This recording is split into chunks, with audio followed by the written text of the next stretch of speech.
সেদিনকে আমরা চলে গেছিলাম বিশাল মেগা মার্টে। পার্সোনালি আমার বিশালটা প্রচণ্ড পছন্দ, কারণ এখানে রিজনেবল প্রাইসে, ইভেন মার্কেটের থেকেও কম প্রাইসে অনেক ভালো ভালো জিনিস পাওয়া যায়।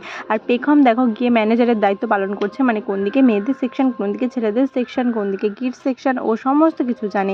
এখানে buy one get one free চলছিল এই নুডলসগুলোর ওপরে, তো আমি একটা নিয়ে নিয়েছিলাম।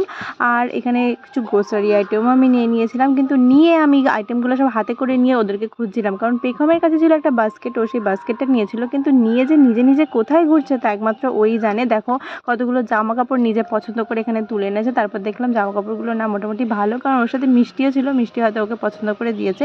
আর নিজের যা পছন্দ, মানে চিপস, বিস্কুট, কোল্ড ড্রিঙ্কস, হাবি জাবি যা হাতের কাছে পাচ্ছে, মানে নিচের দিকে যেগুলো রাখা সেগুলো সব কিছু নিয়ে বাস্কেটের মধ্যে ভরে নিচ্ছিল। মানে বিলটা এমন করছে যেন ওর দাদু পেমেন্ট করবে।